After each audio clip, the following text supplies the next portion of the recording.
Assess of Olympics में आपका स्वागत है। आपने हमें हमारे बहुत सारे प्रीवियस एपिसोड्स में इतना प्रेम दिया, इतनी सराहना दी, इतना प्रोत्साहन दिया, उसके लिए बहुत बहुत धन्यवाद। ओलंपिक्स अर्थात दिव्यांगजनों के स्किल्स का ओलंपिक्स, और उसमें जो महारथी हैं, जो एसेस हैं, उससे बना एसेस ऑफ ओलंपिक्स। आज हम लाए हैं आपके लिए एक नई कहानी, एक नई ऐसी यात्रा, एक ऐसा मोटिवेशनल लाइफ नसीरुल गफार शेख की, जो हमारे प्रिय जम्मू और कश्मीर के बडगाम जिले से। कैसे नसीरुल ने, जो मध्य वर्ग के परिवार से आते हैं, अपनी दिव्यांगता के बावजूद मेहनत की, परिश्रम किया और आज अपने क्षेत्र में शीर्ष पर हैं। तो हम सुनेंगे नसीरुल की कहानी, लेकिन उससे पहले कुछ नसीरुल के लिए कुछ शब्द। वो बड़ा सरल से हैं और ये संस्कृत में है। अमंत्रम अक्षरम नास्ति, अमंत्रम अक्षरम नास्ति, नास्ति मूलो मनोषधम, नास्ति मूलो मनोषधम, अयोग्यः पुरुषो नास्ति, अयोग्यः पुरुषो नास्ति, योजकः तत्र दुर्लभ। अर्थात कोई भी ऐसा अक्षर नहीं है संस्कृत भाषा में जिससे मंत्र या श्लोक शुरू नहीं होते। कोई भी ऐसा पेड़, कोई भी ऐसी औषधि, कोई भी ऐसी फल नहीं है जिससे आपकी मेडिसिन या औषधि नहीं बन सके।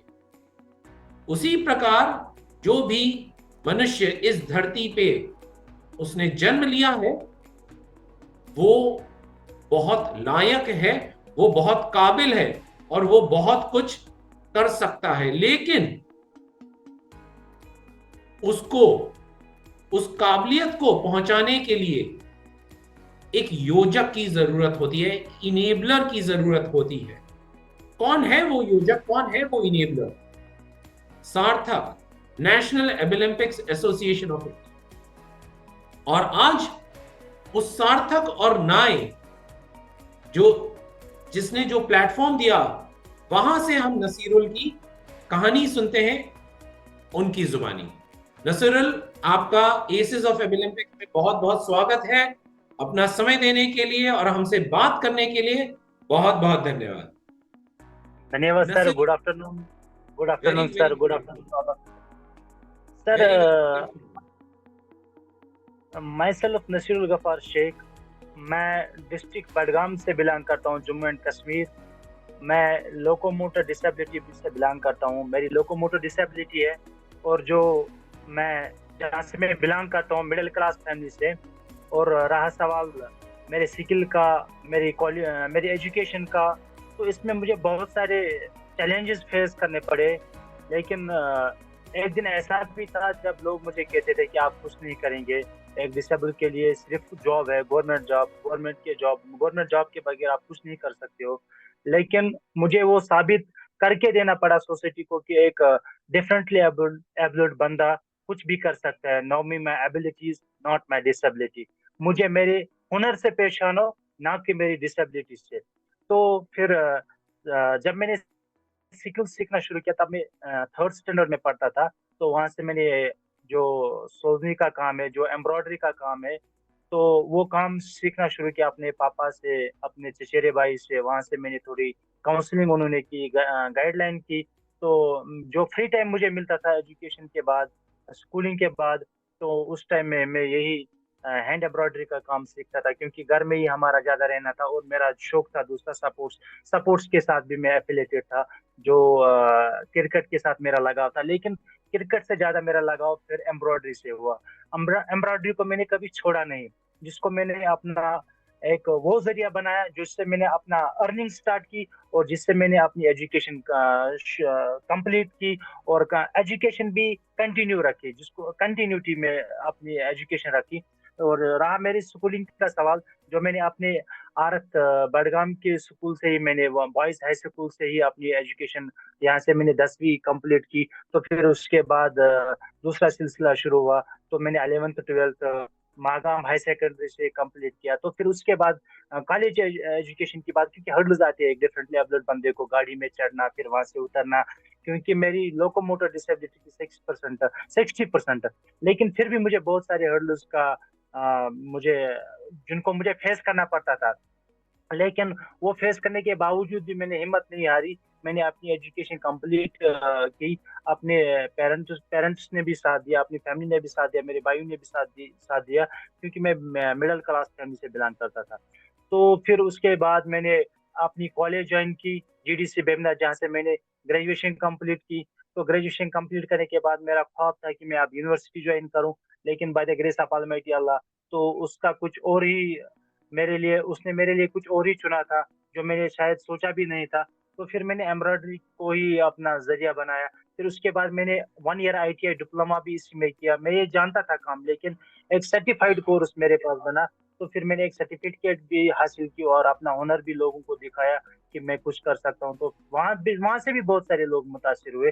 जो मेरे रूममेट्स, जो मेरे क्लासमेट्स थे, तो उनको भी मैं सिखा रहा था कला एज ए क्लासमेट ही। लेकिन फिर वहां से कंप्लीट होने के बाद मैंने मैंने पीजी भी किया हिस्ट्री में, जो मैंने इग्नू से किया, क्योंकि यहाँ से मैं काम में भी बिजी रहता था। तो फिर एक एक प्लेटफॉर्म खुलता गया, तो मोबाइल चलाता था, तो मेरे पास मैसेज आई। ये यही श्रीनगर का एक दोस्त था, तो उसने मेरे पास एक सार्थक की मैसेज डाली कि आप यहाँ पे अप्लाई करो ऑनलाइन, यहाँ पे नेशनल एबलिंग एसोसिएशन ऑफ इंडिया, जहाँ पे आप अपने हुनर को दिखा सकते हैं, जहाँ पे आपके हुनर, जहाँ पे आपके आर्ट और स्किल को वो हायर कर सकते हैं, आपको प्लेटफॉर्म मिल सकता है। तो सार्थक पे मैंने जब ऑनलाइन फॉर्म डाला, तो वहाँ पे मुझे मैसेज आई, तो उन्होंने मुझे कॉन्वे किया। तो उन्होंने मुझे टाइम बाय टाइम मुझे मैसेज की, फोन किया कि आपको ये करना है, वो करना है। तो ये मेरे साथ जुड़े रहे, मैं इनके साथ जुड़ा रहा हूँ। तो इनके माध्यम से मुझे एक बड़ा प्लेटफॉर्म मिला। तो जो जनवरी 2023 था, वहाँ पे मैंने नारजून से कंपटीशन कंपटीशन में हिस्सा लिया, और वहाँ पे मैंने गोल्ड मेडल हासिल किया। तो क्या मैं बात। सार्थक टीम का भी शुक्रगुजार कि जिनने मुझे टाइम बाय टाइम मुझे वहाँ पे याद किया, और मुझे वो कॉल करते रहे, मैसेज करते रहे कि आपको ये करना, ये करना। वहाँ से मैंने पहले ट्रेनिंग भी ली थी। वो ट्रेनिंग कंप्लीट करने के बावजूद फिर मैं वहाँ गुड़गांव गया, वहाँ मैंने कंपटीशन में हिस्सा लिया। वहाँ सार्थक के तमाम जो फैकल्टी मेंबर थे या वहाँ के जो एम्प्लॉयज थे, वो हमारे साथ रहे, वो 2-3 दिन। तो वहाँ पे मैंने अपना हुनर हुनर को दिखाया। जो वहाँ पे जज थे वो भी मुतासिर हो गए। तो फिर उसके बाद हम नेशनल लेवलिंग, जो नेशनल कंपटीशन है, उसके लिए भी तैयारी करते। तो वहाँ से भी ट्रेनिंग लेते हम वीकली। जो हमारी सैटरडे होती है, एक 1 घंटे का ट्रेनिंग होता है। तो फिर उसके बाद हम असाइनमेंट पे काम करते। तो उस पे भी वो मुझे बहुत सारा फोकस देते हैं कि आप ये करो, वो करो। तो उनका जो भी होता है वो मेरे सराखों के पीछे, क्योंकि मैं हर एक बात उनकी याद रखता हूँ, क्योंकि उन्होंने मुझे एक बड़ा प्लेटफॉर्म दिया। मेरी एबिलिटी को उन्होंने शो किया, क्योंकि उन्होंने मुझे मौका दिया प्रेसिडेंट हाउस में जाने का, क्योंकि मेरा ख्वाब था जहाँ प्रेसिडेंट हाउस में शायद मैं कभी सोच भी नहीं सकता था। वहां पे उन्होंने मुझे पहुंचाया। वहां पे एक दिन की एग्जीबिशन थी, लेकिन मुझे वहां जाकर मैं वहां से भी मुतासिर हो गया, कि बहुत सारे लोग मुतासिर हुए वहाँ हमारा आर्ट देखकर, हमारा क्राफ्ट देखकर। क्योंकि कश्मीर की जो बैकबोन है, जो इकोनॉमिक बैकबोन है, वो क्राफ्ट है। क्योंकि कश्मीर का क्राफ्ट है ऐसे ही। तो इस क्राफ्ट को मैंने नहीं छोड़ा। तो क्राफ्ट के साथ भी जो भी काम मुझे दिया जाता था जिंदगी में, being as a differently abled person, मैं उसको बखूबी निभाता था। जो भी जिम्मेदारी मुझे आयद की जाती थी, मैं उसको आराम से निभाता था। मैंने कभी नहीं देखा कि मेरे में डिसेबिलिटी, मैं शायद नहीं कर पाऊंगा। मैं हर टाइम यही सोचता था कि मैं कर पाऊंगा, मैं करूंगा ये काम।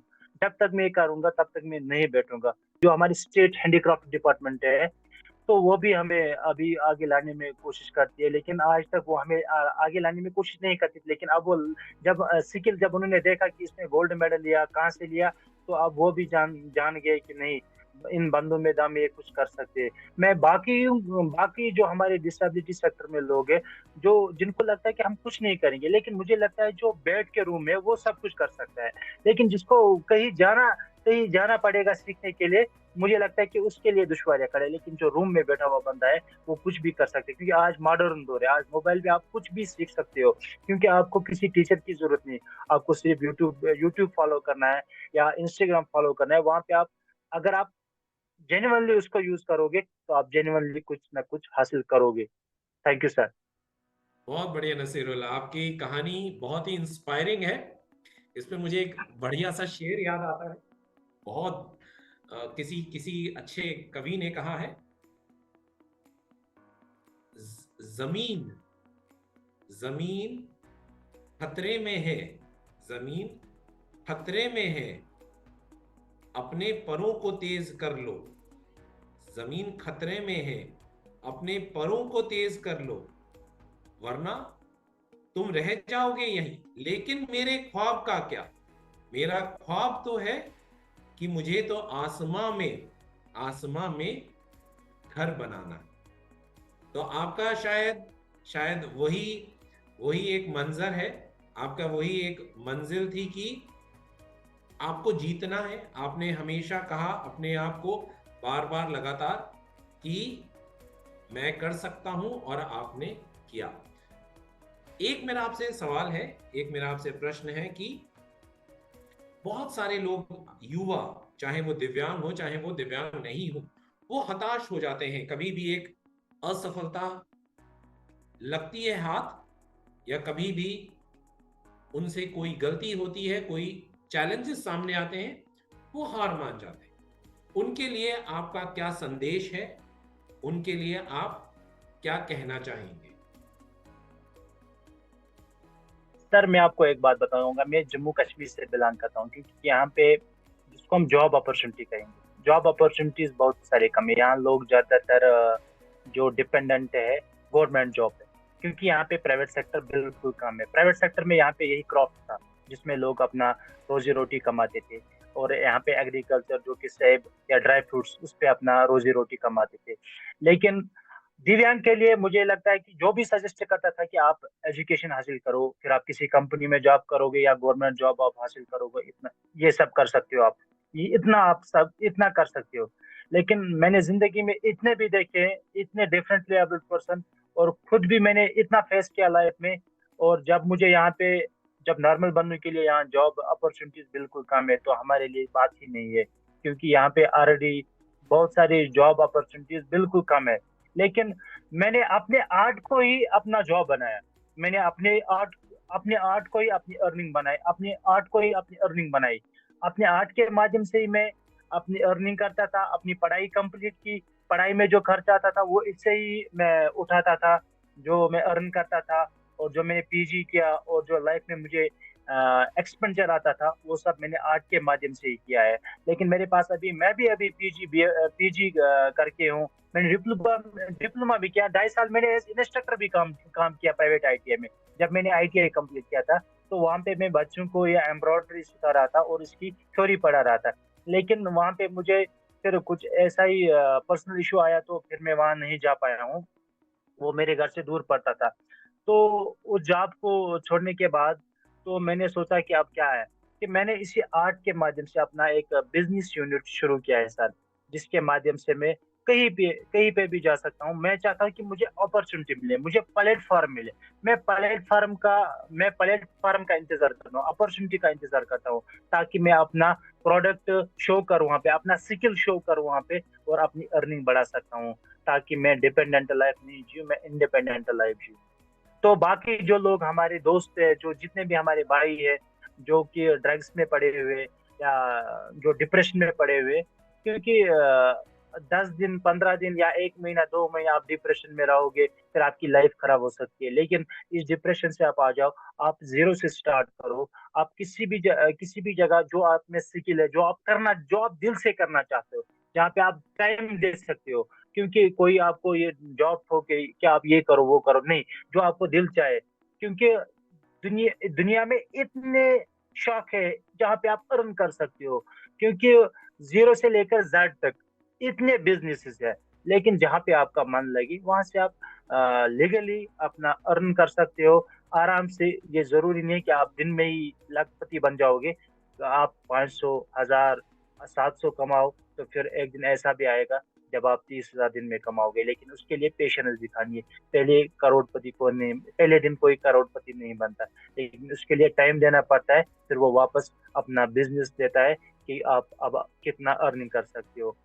हर चीज पेशेंस मांगता है। अगर हमें कोई एग्जाम क्वालिफाई करना होगा तो उससे पहले भी वो उसमें कम से कम 3-4 महीने रखते हैं मेहनत के लिए कि आपको ये सिलेबस दिया जाता है, इस सिलेबस के माध्यम से आपको चलना है, तब आप ये एग्जाम क्वालिफाई कर सकते हो। तो जरूरी है जब आप कोई बिजनेस करोगे तो उसका भी अपना एक अलग सिलेबस होता है जिसके माध्यम से आपको चलना होगा, तो आप बिजनेस में सक्सेसफुल हो जाओगे।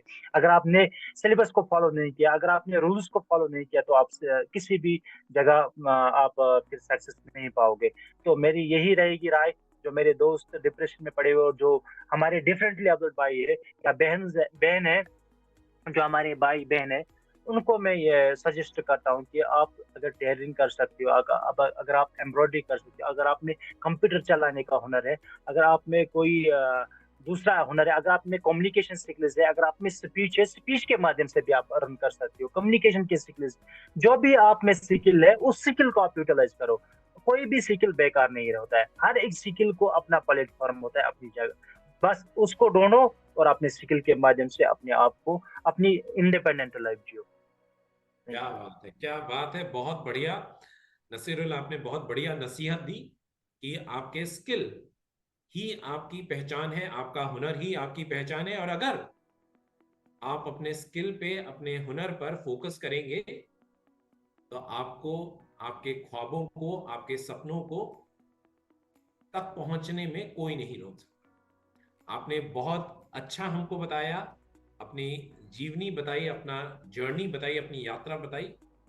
बहुत बहुत धन्यवाद हमसे जुड़ने के लिए और भारतवर्ष का नाम रोशन करने के लिए।